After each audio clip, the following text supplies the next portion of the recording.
আপনার পকেটে যখন টাকা থাকবে তখন আপনি বেকারত্বের কষ্ট বুঝতে পারবেন না। পকেট খালি হয়ে গেলেই বেকার কি জিনিস সেটা আপনার বোধগম্য হবে। তাই শুরুতেই যেন বেকার না হওয়া লাগে ওই ব্যবস্থা আপনাকে করতে হবে। আপনার কাছে 5,000 টাকা পুঁজি আছে, ওই 5,000 টাকা দিয়েই আপনি ব্যবসা শুরু করবেন। ব্যবসার উপর কিছু নাই। আপনি যদি চাকরি চিন্তা করেন, 3 কোটি বেকার আমাদের দেশে, চাকরির অপরচুনিটি আছে মাত্র 20 লাখের। তাহলে আপনি যদি ওই বাকি 2,80,00,000-এর মধ্যে পড়ে যান, কি করবেন? হয় ব্যবসা করবেন, না হয় অন্য চিন্তা করবেন, আর না হয় আপনি বেকার থাকবেন। আপনাকে বেকার থাকতে হবে না। আপনি যদি শুরুতেই নিজে এস্টাবলিশ হওয়ার চিন্তা করেন, যা আছে তাই নিয়ে নেমে পড়েন। আপনার কাছে 50,000 টাকা পুঁজি আছে, 5 লাখ 10 লাখ টাকার ব্যবসা আপনার চিন্তা করার কোনো দরকার নাই। তাহলে শুরুতেই আপনি ব্যাকফুটে চলে যাবেন। কারণ হয় ব্যাংক লোন নেবেন, নয় কারো কাছ থেকে ধার করবেন, এনজিও থেকে লোন নেবেন। কোনো প্রয়োজন নাই। 5,000 টাকার ব্যবসা কিভাবে 10 লাখ 20 লাখ টাকার ব্যবসায় পরিণত করা যায় এই চিন্তা করেন। আপনাকে ওই 5,000 টাকার ব্যবসা খুঁজতে হবে। মাথাটা একটু খাটান, তাহলে আপনি আপনার ভবিষ্যতের সিঁড়ি পেয়ে যেতে পারেন। 3টি অল্প পুঁজির ব্যবসার আইডিয়া দিব। এইখান থেকে যে কোনো একটা ব্যবসা আপনি নিশ্চিন্ত করতে পারবেন, যেহেতু অল্প পুঁজির ব্যবসা। একবার করেই দেখেন, লস হলে অল্পের মধ্যেই যাবে। ট্রাই করতে সমস্যা কোথায়? আর যদি গো ধরে বসে থাকেন, আপনি চাকরি পাবোই পাবো। তাহলে বসে থাকতে পারেন, এই ভিডিও স্কিপ করে আপনি চলে যেতে পারেন, আমার কোনো দুঃখ নেই। আর যদি মনে করেন যে 7-8 মিনিট নষ্ট করলাম এই ভিডিওটা দেখে, তাহলে দেখতে পারেন, মোটিভেট হতে পারেন। এইখানে কিছু আছে, আপনি এই ব্যবসাগুলো না করেন কিন্তু এইখানে শিখার মতো কিছু পেয়ে যাবেন। টুথ পাউডার তৈরির ব্যবসা, দাঁতের মাজন তৈরি করবেন। অল্প পুঁজিতেই শুরু করা যায় এই ব্যবসাটা। গ্রাম কিংবা শহর, বিশেষ করে গ্রাম অঞ্চলে টুথপেস্টের প্রচলন একেবারেই কম। তারা টুথ পাউডার ব্যবহার করে। শহর অঞ্চলেও অনেক লোক করে। আমি মনে করি এই টুথপেস্টের চাইতে টুথ পাউডারের গুণাগুণ অনেক বেশি। যারা জানে তারা টুথ পাউডারই ব্যবহার করে, টুথপেস্ট ব্যবহার করে না। তবে টুথপেস্টের সাথে টুথ পাউডারের তুলনা আমি দিতে যাব না, কারণ টুথপেস্ট যারা ব্যবহার করে তারা কখনোই এই টুথ পাউডারে যাবে না, আর যারা টুথ পাউডার ব্যবহার করে তারা কখনো টুথপেস্টে যাবে না। তাই যারা যেটা ভালো মনে করে, মোট কথা আপনি যখন এটা তৈরি করবেন তখন মার্কেটটা কোন জায়গায় আছে সেটা অবশ্যই জেনে যাবেন। শুরুতে যেহেতু কম করে তৈরি করবেন, ট্রায়াল হিসেবে আপনি ব্যবসাটা পারেন কিনা, আপনাকে দিয়ে এই ব্যবসাটা হয় কিনা, জাস্ট একটা ট্রায়াল দেন। অল্প কিছু তৈরি করেন, 100 টুথ পাউডার তৈরি করে দেখেন। যদি চলে তাহলে আপনি মিনি ফ্যাক্টরি তৈরি করে দেন। সবচেয়ে বড় কথা, এই ব্যবসাটা করতে হলে মার্কেটিং পলিসি আপনাকে জানতে হবে, মার্কেট চিনতে হবে আপনাকে। মার্কেটিং না জানলে এই ব্যবসা আপনি কখনোই করতে পারবেন না। এই ব্যবসাটার ধরনটা কীরকম ধরন হতে পারে, যেমন হার্বাল টুথ পাউডার তৈরি করতে পারেন, কয়লা টুথ পাউডার, কয়লা দিয়ে, লাকড়ির যে কয়লা আছে ওই কয়লাগুলা গুঁড়া করতে হবে, আপনাকে ভাঙতে হবে, ভেঙে গুঁড়া করে আরও কিছু কেমিক্যাল মিশিয়ে, এই টুথ পাউডারের কেমিক্যাল আছে এগুলা পাওয়া যায়, আপনি ইউটিউবে সার্চ করলেই পেয়ে যাবেন। লবঙ্গ এবং নিম টুথ পাউডার, শিশুদেরও টুথ পাউডার আছে, ওইটা আলাদাভাবে তৈরি করবেন। তবে শুরুতে এটা করার দরকার নাই, আপনি যখন ব্যবসাটা একটু পুরানো হবেন তখন আপনি এটা তৈরি করতে যাবেন। Ayurvedic tooth powder, tooth powder তৈরি করতে কি কি লাগতে পারে, যেমন ক্যালসিয়াম কার্বনেট, বেকিং সোডা, লবঙ্গ গুঁড়া, নিম পাতা, পুদিনা ফ্লেভার, যদি পুদিনা ফ্লেভার অ্যাড করতে চান, লবণ, ফুড গ্রেড সুগন্ধি ইউজ করতে পারেন। মেশিন কি কি লাগবে শুরুতে, যেমন পাউডার মিক্সার একটা মেশিন লাগবে, গ্রাইন্ডার মেশিন লাগবে গুঁড়া করার জন্য, ওজন মাপার মেশিন লাগবে, একটা সিলিং মেশিন কিনে নেবেন, অল্প দামে পাওয়া যায়, 2-2.5 হাজার টাকায় ভালো মানের একটা সিলিং মেশিন পেয়ে যাবেন। পুঁজি শুরুতে কত 20 থেকে 50,000 টাকা পুঁজি ধরে নেন, কারণ ব্যবসা আপনি কী টাইপের ব্লেন্ডার মেশিন কিনবেন, কী টাইপের মিক্সচার মেশিন কিনবেন সেটা আপনার ব্যাপার। তাই 20 থেকে 50,000 টাকা পুঁজি বললাম, তাহলেই আপনার ব্যবসাটা শুরু হয়ে যাবে। বিক্রি করবেন কোথায়? শুরুতে আপনি মহল্লার মুদি দোকান টার্গেট করেন, আস্তে আস্তে মার্কেট বড় করবেন।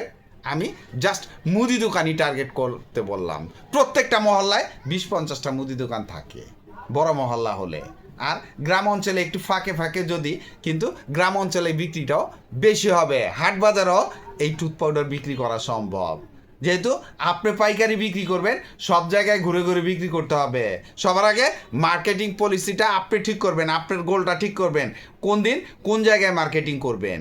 তাহলে দেখবেন আপনার ব্যবসাটা আস্তে আস্তে দাঁড়িয়ে যাবে। সবচেয়ে বড় কথা, ব্যবসাটা আপনাকে আগে বুঝতে হবে। প্রথমেই ম্যানুয়াল পদ্ধতিতে তৈরি করে মার্কেটিং করে দেখেন, আপনাকে দিয়ে হলেই আপনি এই মেশিনগুলো কিনবেন এবং ভালোভাবে এই ব্যবসাটা শুরু করে দিবেন।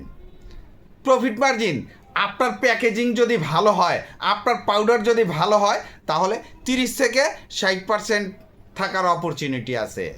তাই এই ব্যবসাটা আপনি নিশ্চিন্তে আগামীকাল থেকে করার চিন্তা করতে পারেন। আলু চিপস তৈরির ব্যবসা। আলু চিপস তৈরির ব্যবসা বাংলাদেশে খুবই লাভজনক ব্যবসা। পুঁজি একেবারেই কম লাগে। তাছাড়া এই ব্যবসায় কিন্তু প্রফিট মার্জিন খুব ভালো। আপনি ঘরে বসেই এই চিপস তৈরি করতে পারবেন। শুরুতে আপনার কোনো মেশিনপত্রের দরকার নেই। যখন আপনি ব্যবসাটা বুঝবেন, তখন আপনি একটা মিনি ফ্যাক্টরি করে নিলেন, তখন পুঁজি বেশি ইনভেস্ট করলেন। ব্যবসা বোঝার আগে হালকা পাতলা যখন মাল তৈরি করে মার্কেটিং করবেন, মার্কেটিং বোঝা হয়ে গেলেই তো আপনি ফ্যাক্টরি করবেন। নাহলে আপনার ট্রায়ালটাই থেকে গেল, ব্যবসা না পারলে ওইখানেই ক্লোজ করে দেন। তাহলে লস হলে সামান্য কিছু হবে। যেহেতু খাবার জিনিস, নষ্ট হওয়ার কিছু নেই, আপনি খেয়ে ফেলতে পারবেন। শুরুতে আপনি 1 কেজি আলু দিয়েই চেষ্টা করে দেখেন, হলেই তো করবেন, না হলে কোনো দরকার নাই। আপনি যদি শিখে নিতে পারেন তাহলে তো আরও ভালো। ব্যবসার ধরনটা কীরকম হতে পারে, যেমন সাধারণ আলু চিপস হালকা পাতলা কিছু মশলা দিয়েই প্যাকেট করে বিক্রি করা সম্ভব। তারপরে মশলাদার চিপস, এর মধ্যে কিছু মশলা মিশিয়ে দিলেন, বিবিকিউ মশলা মিশিয়ে দিতে পারেন। তারপরে আপনার টমেটো ফ্লেভারের চিপস তৈরি করতে পারেন, সবগুলাই আলু দিয়ে হবে। স্পাইসি চিপস তৈরি করতে পারেন, একটু ঝালঝাল হবে। কাঁচামাল কী কী লাগবে, যেমন আলু চিপস তৈরির মূল উপকরণ হচ্ছে আলু, লবণ, ভোজ্য তেল ভাজার জন্য। আর লবণ ছাড়া কিন্তু চিপসের কোনো স্বাদ থাকবে না, লবণ লাগবে। চাট মশলা ইউজ করতে পারেন, মরিচের গুঁড়া ইউজ করা লাগবে। তারপরে বিভিন্ন ধরনের ফ্লেভার দিতে পারেন, ফ্লেভারফুল চিপস যখন তৈরি করবেন। প্যাকেট করার জন্য পলিপ্যাক নিতে পারেন, পাউচ প্যাক নিতে পারেন। আমি বলবো শুরুটা যদি পলি প্যাকেট দিয়ে করেন তাহলে আপনার জন্য ভালো হয়। যার মেশিন কী কী লাগবে, যেমন আলু স্লাইসার যখন মিনি ফ্যাক্টরি করবেন, একটা ডিপ ফ্রায়ার লাগবে। শুরুতে এগুলার দরকার নাই, তারপরও আমি বলে দিচ্ছি। ঝাঁঝরি লাগবে, তারপরে সিলিং মেশিন লাগবে। সিলিং মেশিনটা কিন্তু শুরুতেই আপনার লাগবে। এই 2000 থেকে 2500-র মধ্যে ভালো মানের একটা সিলিং মেশিন পেয়ে যাবেন। প্যাকেট স্টিকার তো থাকবেই। মাত্র 5000 টাকা দিয়ে আপনি আপনার এই ব্যবসাটা শুরু করে দিতে পারেন। ম্যানুয়ালভাবে শুরুতে শুরু করেন, এরপরে যখন ব্যবসা বুঝবেন, মার্কেটিং পলিসি বোঝা হয়ে যাবে, চিপস তৈরিটা ভালো করে করতে পারবেন, তখন আপনি একটা মিনি ফ্যাক্টরি করবেন। এই ব্যবসায় মার্কেটিং পলিসি জানা খুবই জরুরি। মার্কেটিং পলিসি না জানলে যত ভালো মানের মাল থাকুক চলবে না। তাই মার্কেটিংটা আগে বোঝেন, এরপরে একটা ফ্যাক্টরি করবেন। ফ্যাক্টরি করলে কিন্তু 50,000 থেকে 2 লাখ টাকা লাগতে পারে। তাই বুঝে শুনে ব্যবসা করবেন। তবে আপনি যখন ব্যবসা বুঝে যাবেন, তখন কখন আপনার ফ্যাক্টরি হয়ে গেছে, কখন আপনার ফ্যাক্টরি বড় হয়ে গেছে, তখন আপনি নিজেও টের পাবেন না। প্রফিট মার্জিন কিন্তু খুব ভালো থাকে। সব সময় আমি বলি খাবারের ব্যবসায় প্রফিট মার্জিন ভালো। সাবধানে করবেন, ভালোভাবে করার চেষ্টা করবেন, পাবলিককে অথেন্টিক জিনিস খাওয়ানোর চেষ্টা করবেন, তাহলে আপনার রিপিট কাস্টমার হবে। আপনার মালগুলা মার্কেটে খুব ভালো চলবে। বিক্রির জায়গা, মুদি দোকান, চায়ের দোকান, গ্রোসারি শপ, সুপার শপ, সব জায়গায় আপনার মালগুলা চলবে। আর কনফেকশনারি দোকানে বিক্রি করতে পারেন। অনেক ক্ষেত্রে মিষ্টির দোকানেও এই কিছু কনফেকশনারি আইটেম বিক্রি করে, তার সাথে চিপসও বিক্রি করে। পলি প্যাকেটে চিপসগুলা খুব ভালো যায় এইসব কনফেকশনারি দোকানে। আপনার ধরেন 10 টাকার প্যাকেট তৈরি করতে পারেন, 20 টাকা 50 টাকার প্যাকেট তৈরি করতে পারেন, সবভাবেই করা সম্ভব। এই ব্যবসায় কিন্তু ঝুঁকি আছে।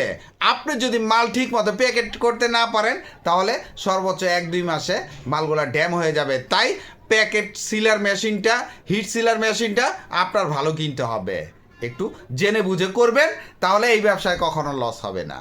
অনলাইনে ভাত ভর্তা বিক্রির ব্যবসা, অনলাইনের যুগে অনলাইনের ব্যবসা করবেন না, সেটা কিভাবে হয়? আর সেটা যদি কোনো ইউনিক আইটেমের হয় তাহলে তো কোনো কথাই নেই। দরকার একটু মনোবল, ভর্তা তৈরির একটু অভিজ্ঞতা আর ভর্তা তৈরির একটু জায়গা, ব্যাস ব্যবসা শুরু হয়ে গেল। এই ভাত ভর্তার ব্যবসায় হতে পারে আপনার ভবিষ্যতের সিঁড়ি। ব্যবসাটা আপনার মনে ধারণ করতে হবে, ব্যবসা করতে হবে, করলাম, তাহলে ওই 5,000 টাকার ব্যবসা সারা জীবনই 5,000 টাকায় ঘুরপাক খাবে। আর যদি আপনার টার্গেট ফিক্সড করে নেন তাহলে দেখবেন এই 5,000 টাকার ব্যবসা কখন 5 লাখ 10 লাখ টাকার ব্যবসায় রূপান্তর হয়েছে আপনি টের পাবেন না। ব্যবসাটা অত্যন্ত সহজ, ইনভেস্ট যেহেতু কম, আর ইনভেস্টের তুলনায় প্রফিট মার্জিন খুব ভালো থাকে। যে কেউ ব্যবসাটা করতে পারবে, পুরুষ কিংবা মহিলা। পুঁজি তো আগেই বললাম 5,000 টাকা। ব্যবসাটা কিভাবে করতে পারেন? যেমন শুরুতে 10টা আইটেম ভর্তা করেন, সাথে ভাত থাকলো, একটা ভাজি দিলেন, একটা ডালের আইটেম থাকলো। সেট মেনু করেন, 4টা ভর্তা, ভাত, ভাজি, সাথে ডাল থাকলো। 5টা ভর্তা দিয়ে করেন, 5টা ভর্তা এত টাকা, 4 ভর্তা এত টাকা, 6 ভর্তা দিয়ে ভাত এত টাকা। এইভাবে সেট মেনু তৈরি করে আপনি সুন্দর করে বিজ্ঞাপন দিয়ে দেন। অনলাইনে নিজস্ব ফেসবুক পেজ বা নিজস্ব প্ল্যাটফর্ম থাকলে অনেক ভালো হয়। তাছাড়া ফুড পান্ডা, পাঠাও ফুড, হাংরি নাকি, তাদের সাথে আপনি চুক্তিবদ্ধ হয়ে তাদেরকে নির্দিষ্ট একটা কমিশনের বিনিময়ে আপনার ভাত ভর্তা বিক্রি করতে পারবেন। আর নিজস্ব প্ল্যাটফর্মটা আস্তে আস্তে গ্রো করুক, তাদের সাথে ব্যবসা চলতে থাকুক। যখন দেখলেন যে আপনার প্ল্যাটফর্ম দাঁড়িয়ে গেছে তখন আপনি ইন্ডিভিজুয়ালি এই ব্যবসাটা করতে পারবেন। প্রফিট মার্জিন এই ব্যবসায় খুব ভালো থাকে। খাবারের ব্যবসায় সবসময় প্রফিট মার্জিন ভালো। আর এই ব্যবসায় কোনো ঝুঁকি নেই। খাবারের অর্ডার আসবে, খাবার তৈরি করবেন, খাবার ডেলিভারি দিবেন, তাহলে কোনো ঝুঁকি নেই। যেহেতু পুঁজি একেবারে কম, একবার চেষ্টা করে দেখেননি না। আর এই অনলাইনের যুগে সবাই এই জিনিসগুলা বোঝে, তাহলে ব্যবসা যে কোনো মুহূর্তে শুরু করতে পারেন। আপনি যে কোনো কাজ করেন, এর মাঝে আপনি এই ব্যবসাটা করতে পারবেন। ঘরে বসেই যেহেতু করা সম্ভব, একবার ট্রায়াল দিয়ে দেখেন। ভিডিওটি ভালো লাগলে লাইক, কমেন্ট, শেয়ার দিয়ে পাশে থাকবেন। চ্যানেলটি সাবস্ক্রাইব করবেন এবং পাশে থাকা বেল আইকনটি প্রেস করে দিন যেন পরবর্তী নতুন কোনো বিজনেস আইডিয়া আপলোড দেওয়ার সাথে সাথে আপনার মোবাইলে সর্বপ্রথম নোটিফিকেশন চলে যায়। আজকে এই পর্যন্তই। আসসালামু আলাইকুম।